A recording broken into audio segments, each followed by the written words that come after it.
So today we are going to discuss common types of chemical reaction. Okay, so chemical reaction जो है वो mainly 4 type की होती हैं: combination reaction, displacement reaction, double displacement reaction, okay, decomposition reaction, और एक बाद में हम एक और पढ़ने वाले हैं वो है रेडॉक्स रिएक्शन, वो अलग से पढ़ेंगे। ठीक है, तो बेसिकली तो अभी हमको 4 पढ़ना है: कॉम्बिनेशन, डिस्प्लेसमेंट, डबल डिस्प्लेसमेंट और डीकम्पोजिशन रिएक्शन। ठीक है, कॉम्बिनेशन रिएक्शन का बेसिक मतलब क्या होता है? तो अगर देखें हमारे पास कॉम्बिनेशन रिएक्शन में अगर हम देखें कि मान लो मेरे पास कोई ए है और बी कोई एटम है, ए कोई एटम है। अब ये दोनों ने रिएक्ट किया और अपने पास ए बी बन गया, तो इसको हम कहते हैं ये दोनों क्या हो गए, आपस में कंबाइन हो गए। ये वाली बात समझ में आ रही क्या? ये दोनों आपस में कैसे हो गए? कंबाइन हो गए। तो इस तरह के रिएक्शन को हम लोग कहते हैं कॉम्बिनेशन रिएक्शन। इसमें बहुत सारे एग्जांपल हैं। पहला है बर्निंग ऑफ कोल। तो कोल का बर्निंग मतलब कार्बन हमने लिया, सॉलिड कार्बन, कोई भी सब हर सबसे लकड़ी ले लें वो भी कार्बन होता है। उसको अगर हम जलाते हैं, लकड़ी को जलाते हैं तो क्या निकलता है? धुआं निकलता है ना। तो उस धुएं में मेनली कौन सी गैस होती है? Carbon dioxide. तो ये देखो दोनों यहाँ पे मिल गए, ये दोनों मिलकर यहाँ क्या बना रहे हैं? CO2 बना रहे हैं। तो ये वाला जो रिएक्शन है ये कौन सा रिएक्शन है? Combination reaction. समझ में आया? फॉर्मेशन ऑफ वाटर, वाटर कैसे फॉर्म होता है आपको पता है कि H2 प्लस O2 मिलके वाटर बनाते हैं। तो इस ये भी रिएक्शन कैसा होगा? देखो कॉम्बिनेशन रिएक्शन हो गया कि नहीं हो गया? आ रही है समझ? कैल्शियम ऑक्साइड ने किसके साथ रिएक्शन किया?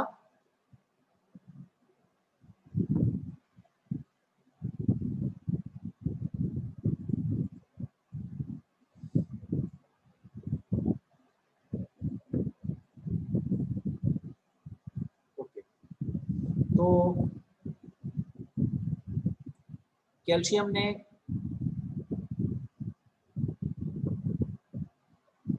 किसके साथ रिएक्ट किया? देखो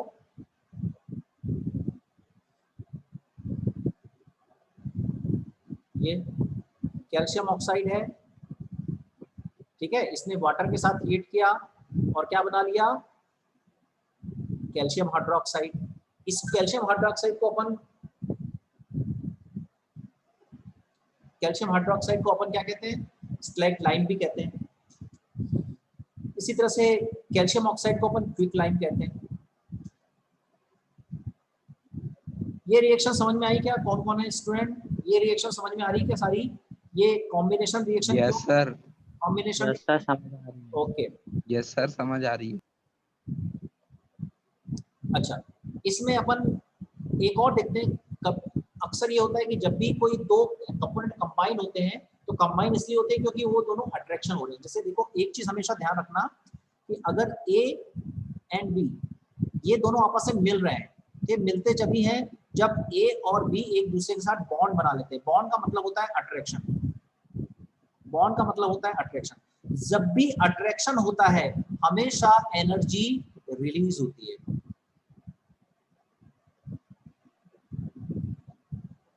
हमेशा ऑलवेज ध्यान रखना कि जब भी बॉन्ड बनता है, कोई भी बॉन्ड अगर बनेगा तो अट्रैक्शन होगा, अट्रैक्शन से हमेशा एनर्जी रिलीज होती है।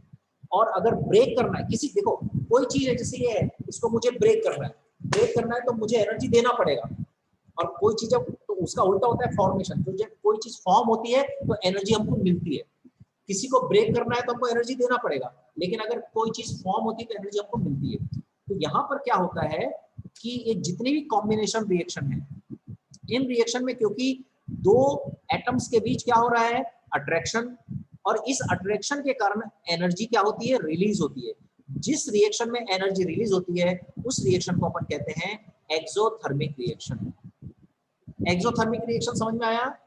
ऐसी कोई भी रिएक्शन जिसमें एनर्जी रिलीज होती है that is called exothermic reactions. Okay, समझ में आ गए? Yes sir. ओके, जैसे एक एग्जांपल है बर्निंग ऑफ, देखो burning of natural gas. CH4 हमने लिया, CO2 के साथ इसने रिएक्ट किया, तो इसका एक C और ये O ये मिलके बना लेंगे CO2। यहाँ क्या बचेगा?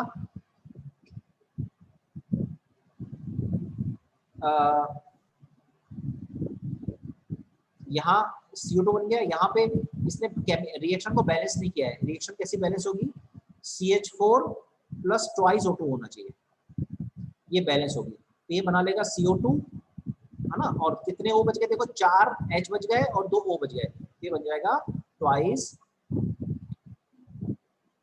H2।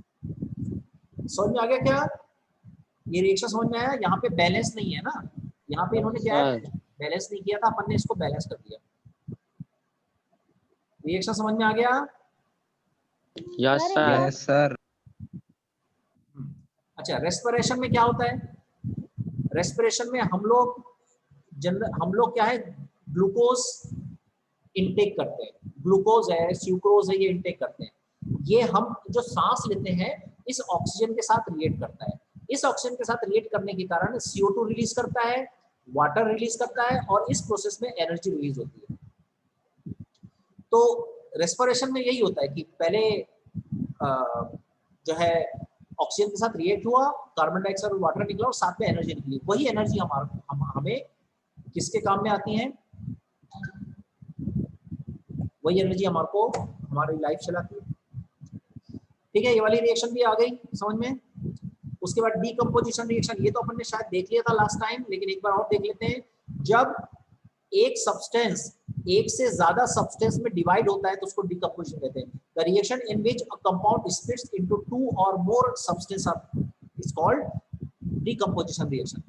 ये डीकम्पोजिशन किस तरह के हो सकते हैं, देखो पहला डीकम्पोजिशन हो सकता है थर्मल। थर्मल मतलब हीट देके, जैसे फेरस सल्फेट को, अगर हम फेरस सल्फेट को हीट दें, ये सॉलिड होता है, सॉलिड क्रिस्टल्स होते हैं, तो ये एक तो फेरिक ऑक्साइड में बदल जाता है, साथ में सल्फर डाइऑक्साइड गैस निकालता है और सल्फर ट्राइऑक्साइड गैस निकालता है। कौन है, क्या बोल रहा है, ठीक है, पता कैसे चलता है, ये जो फेरस सल्फेट है ये ग्रीन कलर का होता है, वहीं जो फेरस ऑक्साइड है ये रेड ब्राउन कलर का होता है। जब green colour red brown colour में बदलने लगता है तो हमको पता चल जाता है कि ये डीकम्पोजिशन का चालू हो रहा है। दूसरा डीकम्पोजिशन है कैल्शियम कार्बोनेट का, जिसको लाइमस्टोन भी कहते हैं। इसको जब अपन हीट देते हैं तो एक पार्ट कैल्शियम ऑक्साइड और दूसरा पार्ट कार्बन डाइऑक्साइड में ब्रेक हो जाता है, इसको क्विक लाइन कहते हैं। ठीक है, तो ये किसके एग्जांपल हो गए, थर्मल डीकम्पोजिशन के। समझ में आया, थर्मल डीकम्पोजिशन समझ में आया क्या, यस सर। इसके बाद नेक्स्ट हम चलते हैं इलेक्ट्रोलिटिक डीकम्पोजिशन में।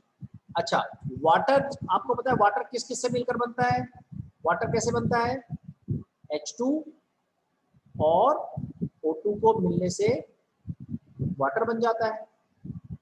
तो अपोजिट प्रोसेस होगी, देखो अपोजिट प्रोसेस भी तो हो सकती है।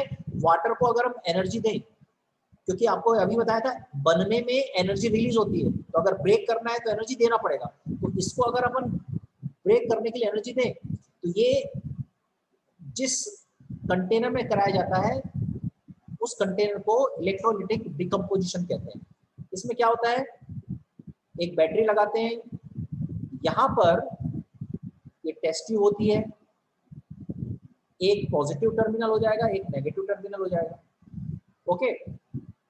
और वाटर को इलेक्ट्रिक स्पार्क देते हैं, इलेक्ट्रिक स्पार्क से वाटर के बॉन्ड टूट जाते हैं, जैसे हाइड्रोजन और ऑक्सीजन एक दूसरे से बॉन्ड से बने हुए हैं, तो जैसे स्पार्क देते हैं, एक प्लस एक माइनस, जैसे स्पार्क देते हैं बॉन्ड टूट जाते हैं, बॉन्ड टूटने के कारण ऑक्सीजन गैस भी रिलीज होने लगती है और हाइड्रोजन गैस भी रिलीज होने लगती है।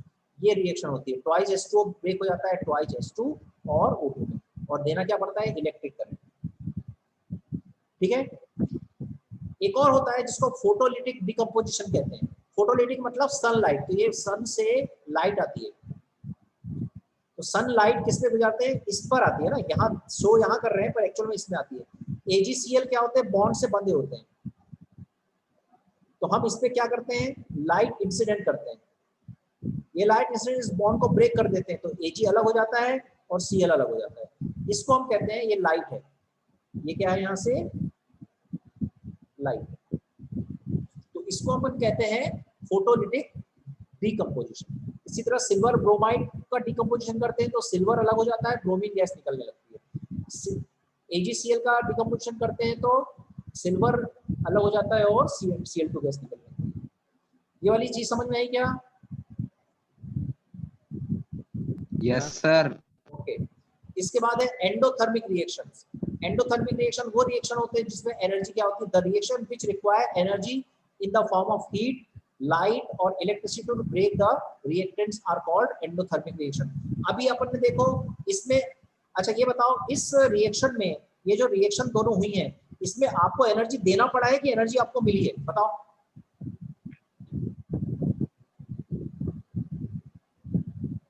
इस रिएक्शन में एनर्जी हमने दिया है सिस्टम को या सिस्टम से एनर्जी दी है? सर दिए हैं एनर्जी। दिए है, दिए मतलब इस सिस्टम ने क्या किया है, क्या बोल रहे हैं, रिएक्शंस व्हिच रिक्वायर एनर्जी, यानी जिसको एनर्जी की जरूरत है बॉन्ड को तोड़ने के लिए, उसको एंडोथर्मिक कहते हैं। तो ये किस किस रिएक्शन का एग्जांपल है? एंडोथर्मिक। ये समझ में आया क्या? Yes sir. ओके। अच्छा ये वाली एंडोथर्मिक होगी क्या, बताओ, ये वाली एंडोथर्मिक होगी क्या? Yes sir. ओके। अच्छा ये दोनों एंडोथर्मिक है क्या? Yes sir. Okay, so can we say that decomposition reactions are endothermic while combination reactions are exothermic? चलो कौन बताएगा कॉम्बिनेशन रिएक्शन एक्सोथर्मिक क्यों होती है, बताओ, कारण बताओ। सर क्योंकि उसके में हीट निकलती है। हाँ, और क्यों निकलती हीट? क्योंकि बॉन्ड फॉर्म होते हैं, ऐसा बोलिए। यस सर, बॉन्ड फॉर्म होते हैं। हाँ ये देखो ना, ये देखो पहले हाइड्रोजन, ये देखो पहले हाइड्रोजन अलग था, ऑक्सीजन अलग थी, ये दोनों मिलके ये बॉन्ड बनाया ना इन्होंने, तो बॉन्ड फॉर्म होता है तो एनर्जी रिलीज होती है। ओके, चलो ये भी हो गया। इसके बाद डिस्प्लेसमेंट रिएक्शन। डिस्प्लेसमेंट रिएक्शन में क्या होता है कि जैसे अगर हम, जैसे ये है यहाँ पे देखो, यहाँ पर हमने कॉपर सॉल्यूशन लिया है, कॉपर सल्फेट का सॉल्यूशन लिया है। जो कॉपर सल्फेट का सॉल्यूशन होता है वो ब्लू कलर का होता है, और यहाँ पे आयरन, ये जो आयरन है, आयरन जो होता है ना वो इस तरह का होता है।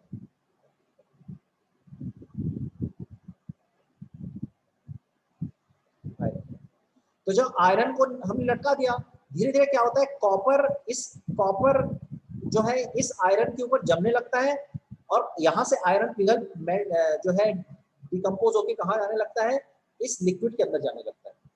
मतलब रिएक्शन कुछ इस तरह से होती है कि कॉपर सल्फेट में से आयरन इसको धक्का मार के बाहर निकल जाता है और ये अलग चले जाता है, और ये जो आयरन है इस कॉपर सल्फेट के साथ बन जाता है। ये जो कलर होता है ये ब्लू होता है, और ये जो कलर होता है थोड़ा सा ग्रेइश होता है, ब्राउन टाइप का। तो इससे पता धीरे धीरे सॉल्यूशन का कलर बदल जाएगा। अंडरस्टूड? Yes sir. ये रिएक्शन किसके साथ होता है? जिंक के साथ। The iron nail becomes brownish. Iron nail कैसी हो जाती है? Brownish in colour bye deposition of Cu। इसके ऊपर आयरन नेल्स के ऊपर कौन सा डिपोजिशन होता है? कॉपर यहाँ से निकल के डिपोजिशन। ये आयरन नेल ऐसी होती हैं, यहाँ सॉल्यूशन में कौन है? कॉपर सल्फेट है। तो ये कॉपर निकल निकल के यहाँ जमने लगता है, यहाँ जमने लगता है, तो इसका जो सरफेस है वो कैसा होने लगता है? ब्राउनिश होने लगता है। Okay, and blue colour of CO4 changes dirty green colour due to formation of FeSO4। और ये जो कलर है ग्रीन होने लगता है। स्लाइड ओके, ये आगे चलें। इसी तरह जिंक के साथ भी होता है, जिंक कॉपर को डिस्प्लेस कर देता है। नेक्स्ट हम देखें double displacement reaction. Double displacement में क्या होगा? इसका देखो ये एनायन है, ये इसका कैटायन है, ये इसका एनायन है, ये इसका कैटायन है, ये इसका एनायन है। तो इसका कैटायन इसके एनायन को रिप्लेस कर देगा, इसका कैटायन इसके एनायन को रिप्लेस कर देगा। इस तरह का जो रिएक्शन होता है इसको अपन डबल डीकंपोजिशन रिएक्शन कहते हैं, एक दूसरे को रिप्लेस कर देते हैं। तो Na2SO4 BaCl2 के साथ जब रिएक्ट करता है तो NaCl बना लेता है, और BaCl2 में जो Ba है, बेरियम है, वो सल्फेट के साथ मिलके बेरियम सल्फेट बना लेता है। आई बात समझ में? Yes sir. ओके, अब अपन चलते हैं मेन रिएक्शन पर, जो बहुत इंपॉर्टेंट है हमारे लिए, बहुत बहुत इंपॉर्टेंट है ये वाली रिएक्शन। इस पर हम चलते हैं। इसको हम कहते हैं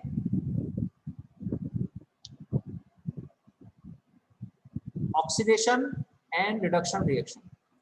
देखो ऑक्सीडेशन का मतलब क्या होता है, जैसे ये कोई एटम है ए, अगर इसमें ऑक्सीजन गैस इसके साथ जुड़ जाए, मतलब ये बना ले AO टाइप, तो इसको अपन कहते हैं ऑक्सीडेशन।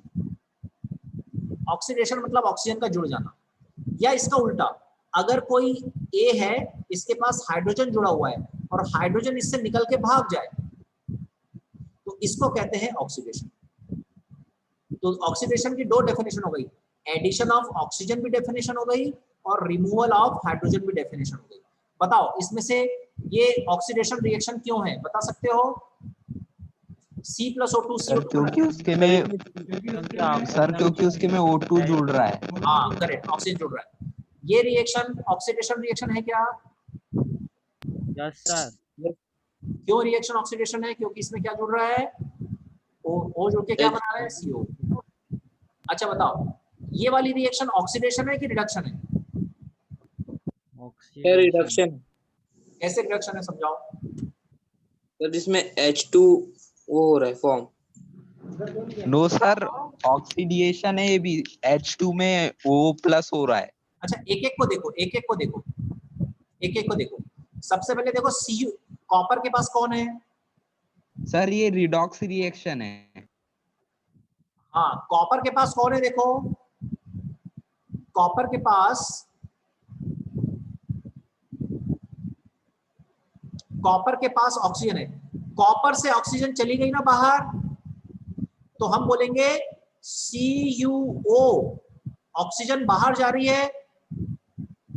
ऑक्सीजन जब अंदर आती है तो उसको क्या कहते हैं, ऑक्सीडेशन। ऑक्सीजन जब बाहर जाती है तो उसको कहते हैं रिडक्शन। तो CuO का क्या हो रहा है, रिडक्शन। लेकिन इस हाइड्रोजन के पास देखो क्या हो रहा है, हाइड्रोजन के पास ऑक्सीजन आ रही है, तो हाइड्रोजन का क्या हो रहा है, ऑक्सीडेशन। बात समझ में आई? ऑक्सीडेशन। हाँ तो इसमें ये दो रिएक्शन में ऑक्सीडेशन भी हो रहा है, रिडक्शन भी हो रहा है। तो इस तरह की रिएक्शन को हम लोग रिडॉक्स रिएक्शन कहते हैं। क्या कहते हैं, रिडॉक्स रिएक्शन। रिडॉक्स तो मतलब रिडक्शन प्लस ऑक्सीडेशन। अच्छा रिडक्शन में क्या होगा, सर उसमें हाइड्रोजन ऐड हाइड्रोजन ऐड हो जाएगी। तो देखो ये हाइड्रोजन ऐड हो रही है इसमें, इसमें अभी ऑक्सीजन है, देखो ऑक्सीजन क्या हो गई, बाहर निकल गई। हाइड्रोजन ऐड हो या ऑक्सीजन बाहर हो, रिमूवल ऑफ ऑक्सीजन भी हो सकता है। तो ऑक्सीजन रिमूव हो रही है इसमें, तो इसका क्या हो रहा है, रिडक्शन हो रहा है ना। हम बोलेंगे CO रिड्यूस होकर कहां पहुंच गया, Cu में। अच्छा इसमें क्या हो रहा है, देखो इसमें ऑक्सीजन ऐड हो रही है ना, इसमें ऑक्सीजन ऐड हो रही है, तो इसका क्या हो रहा है, ऑक्सीडेशन। तो ऑक्सीडेशन भी हो रहा है, रिडक्शन भी हो रहा है, इसलिए इसको कौन सी रिएक्शन कहेंगे, रिडॉक्स रिएक्शन। क्या लिखा है, इन दिस रिएक्शन CuO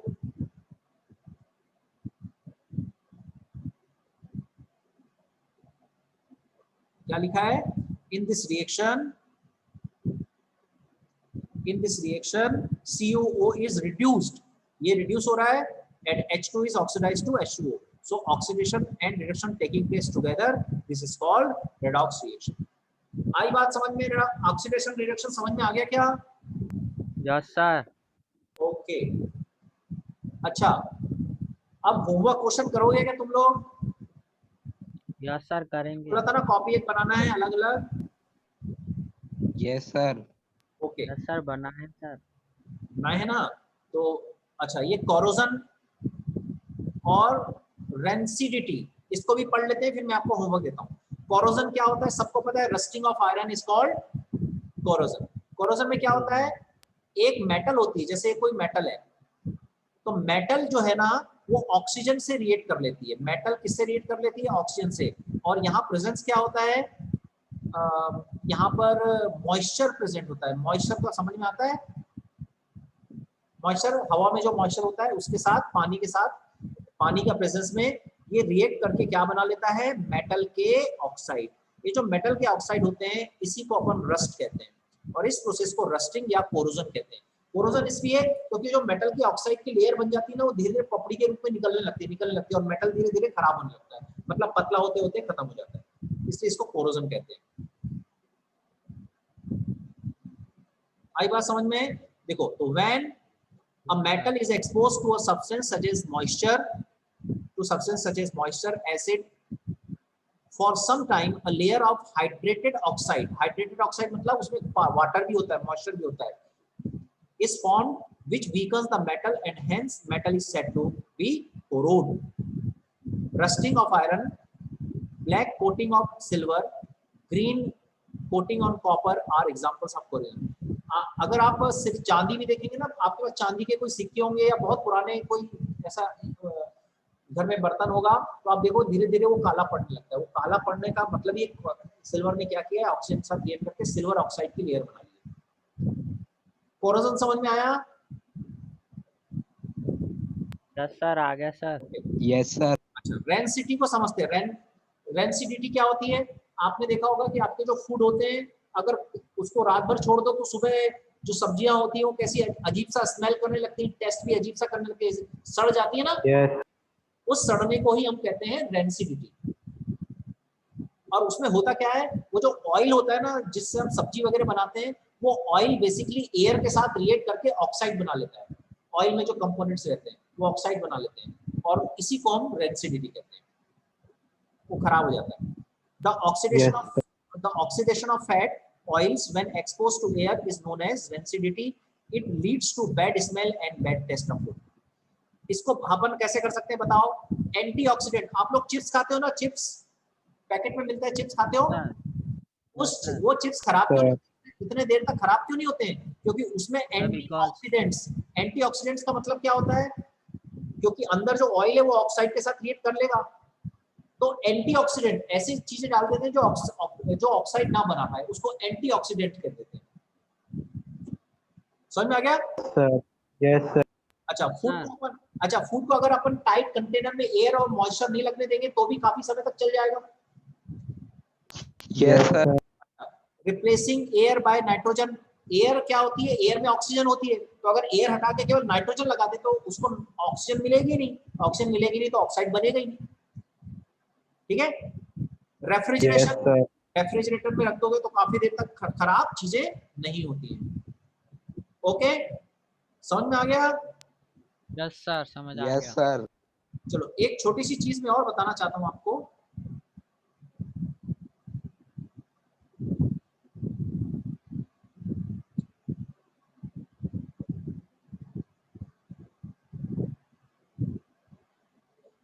हाँ, बैलेंसिंग केमिकल, ये आपने नहीं पढ़ा था, इसको एक और पढ़ लेते हैं। बैलेंसिंग, किसी भी इक्वेशन को कैसे बैलेंस करना है। जैसे ये इक्वेशन आपको गिवन है, Fe plus H2O Fe3O4, इसको बैलेंस करना है। तो पहला क्या करना पड़ता है अपने को? सबसे पहले देखो मेटल को बैलेंस करो। मैं देखो बैलेंस आपको सिखाता हूँ। Fe plus H2O क्या बना रहा है? Fe3O4 plus H2O, यही बना रहा है ना। तो बताओ इनमें मेटल कौन है? Fe। ओके, इसमें ये है ना मेटल। तो देखो यहाँ कितने आयरन है? 1, और यहाँ कितने आयरन है? 3। तो सबसे पहले मेटल को तो यहाँ अपन ने 3 लिख दिया। ठीक है? अच्छा, और कोई मेटल है कि यहाँ पे? नहीं, एक ही मेटल है ना यहाँ पे। Yes sir. तो सबसे पहले मेटल को बैलेंस किया, उसके बाद अपन को बैलेंस करना है ऑक्सीजन को। हाइड्रोजन को सबसे लास्ट में। अब ऑक्सीजन देखो यहाँ कितनी ऑक्सीजन है? 1। और यहाँ कितनी है? 4 और 1 5। तो यहाँ क्या करेंगे अपन? 5 ऑक्सीजन। अब चेक करो फिर से, आयरन में कोई चेंज हुआ क्या? No sir. No sir. तो आयरन बैलेंस है। ठीक है, आयरन बैलेंस है। अच्छा, ऑक्सीजन देखो 5 ऑक्सीजन इधर, 4 और 1 5 ऑक्सीजन इधर, तो यानी ऑक्सीजन भी बैलेंस हो गई। ठीक है, बट हाइड्रोजन कितने हैं यहाँ पे? 10, और यहाँ हाइड्रोजन कितने हैं? 2। तो इसको बैलेंस करना है। तो इसको बैलेंस करने के लिए अपने को क्या करना पड़ा यहाँ पे? 5। अरे मैंने थोड़ा इक्वेशन गलत लिख दिया है यार, ये वो थोड़ी है यहाँ पे।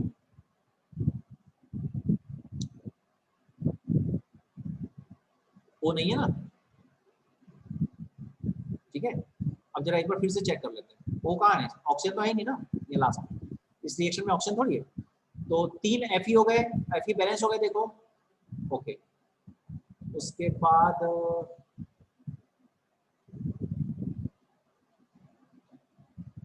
बाद सर ऑक्सीजन बैलेंस नहीं हुआ। ऑक्सीजन 4, करना पड़ेगा ना बैलेंस। एक मिनट पहले 5 हटा देते हैं। ओके, ऑक्सीजन 4 है। सर उसके H2O के आगे 4 और इधर H2 में 4। यहाँ 4 सर लगा फिर देते हैं। बैलेंस हो जाएगा। ऑक्सीजन और इधर भी 4, है ना, यहाँ 4 हो गया, इधर अब ये H2 8 में हो गया, तो 4। इसको 4 लगा देंगे। ठीक है, आया समझ में क्या? यस सर सर, अब बैलेंस यस हो सर, ओके,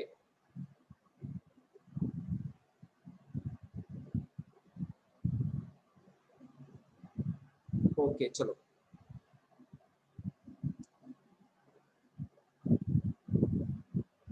ये क्वेश्चन है आपके होमवर्क के लिए, इनको कॉपी में लिखना है। मैंने बोला ना कॉपी बनाना अलग से क्वेश्चंस की। चलो लिखो पहला question, what changes do you observe in the iron nails. इसको क्या करोगे, मैं भिजवा दूं क्या? यस सर, फोटो सेंड कर दीजिए। अच्छा, ग्रुप में भिजवा देता हूँ। इसको होमवर्क करके इसके प्रॉपर आंसर या तो मेरे नंबर पे भेजना है या तो ग्रुप में भेजना है।